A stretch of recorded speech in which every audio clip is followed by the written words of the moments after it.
Iran is about to announce, they say, a new supreme leader. Should Israel kill him? Well, it depends who's the leader. I think what we have been trying to tell the world is that the future of Iran is up to the people of Iran. And I wish them, and I wish the global community, and I wish Israel and the United States that they will find something very different from what they have right now. Right now, what we have there is not a regime. What we have there is a terror organization who took hostage an entire country and is a direct threat to everybody. I guess what I'm driving at is where, if anywhere, does the policy of decapitation come to a halt? What are the limits on it?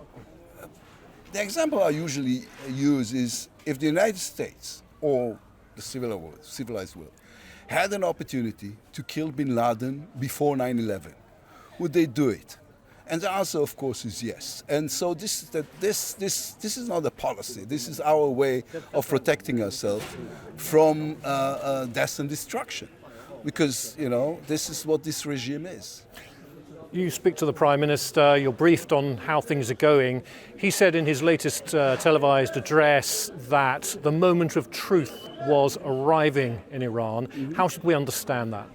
That there was a point of no return in which their nuclear facilities or nuclear program was advanced enough.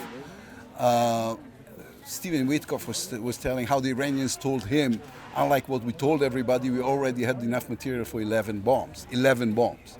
This is scrapping this from the face of Earth. And their ballistic missile program was enough to shower the entire region, as they do now. So this was the point in which you have to react. So we shouldn't take this to mean that regime change is imminent? Well, I think a regime change is a question that we need to ask the people of Iran. I find it hard to believe that there is a real possibility of a regime change with airstrikes. I think boots on the ground is not inevitable, but maybe it's not the greatest idea. So what we are doing now is creating the conditions or enabling the people of Iran to change their own fate. We saw these unbelievably courageous young people who took to the streets last January. So this is a month and a half ago, butchered by the tens of thousands by the regime. So I think the next time they will try to take their own destiny into their own hands, the conditions around them will be much better. The latest stage, I suppose, of Israel's campaign is the attack on the oil fields. How is that helping? Well, this is the lifeline of the regime. This is where the money is coming from. They spent the last 40 years building nuclear sites instead of building an economy for themselves. So what they have is those oil sites. So eliminating them will help cutting the lifeline of the regime.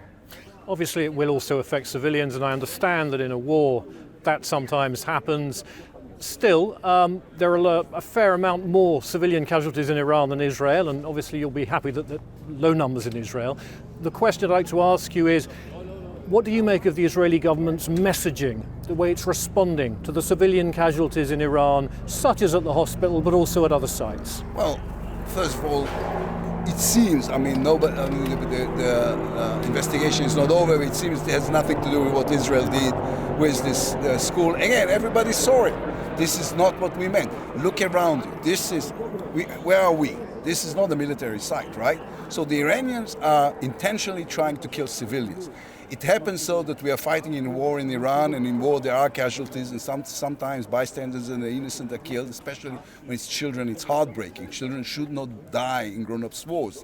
Yet it's a mistake. Here they're doing it intentionally, and yes, we have better abilities to defend ourselves, thank God. And lately we're seeing the Iranians using cluster weapons, cluster bombs. Is this a very worrying new development?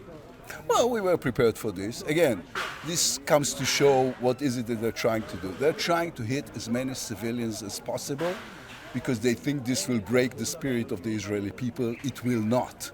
You know what? I can't remember a time when we stood that united and that determined, knowing how important it is. So yes, they're trying to kill civilians, and we will defend ourselves. Okay, thank you very much. Thank you, sir.